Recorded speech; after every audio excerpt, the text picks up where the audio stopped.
नमस्कार, मी संदर्भ ग्रंथपाल प्रसाद भडसावळे सादर करत आहे तेजाची शलाका ही बोधकथा।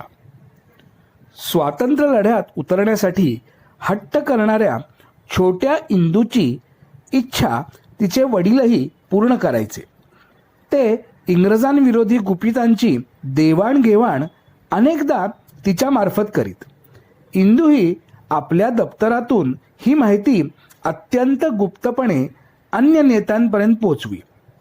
राष्ट्रभक्तीने प्रेरित असे इंदूचे घराणे गर्भश्रीमंत असले तरी ते सत्याग्रही विचारसरणी अंगीकारलेले कुटुंब होते।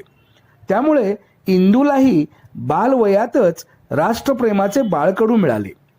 स्वातंत्र्य लढ्यातील सहभागामुळे इंदूच्या आई वडिलांना अनेकदा तुरुंगवास होत असे।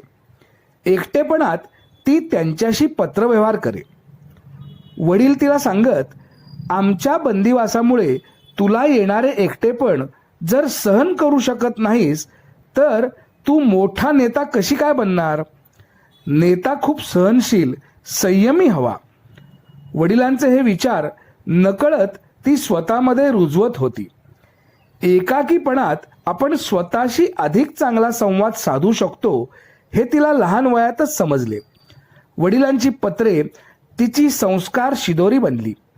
रोज झोपण्याआधी 2 वेगवेगळ्या भाषेतील पुस्तकं वाचायची हा तिचा सवयीचा भाग बनला। अर्धवट वाचलेले पुस्तक ठेवताना तिला कधीही त्यात खूण ठेवण्याची गरज पडली नाही, कारण बाबांनीच एक सवय लावली होती, पुस्तक वाचताना ज्या पानावर थांबू तो क्रमांक लक्षात ठेवून दुसऱ्या दिवशी तिथूनच वाचायला सुरुवात करायची। या सवयीमुळे इंदूच्या भाषाच नाही तर संख्याही पक्क्या झाल्या।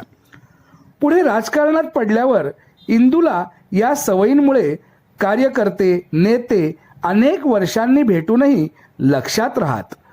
वडिलांच्या पत्रातून व्यक्त झालेली मूल्ये स्वतःत रुजवत तेजाची शलाका म्हणून ओळखले जाणारे हे व्यक्तिमत्व म्हणजे भारताच्या पहिल्या महिला पंतप्रधान इंदिरा गांधी होत।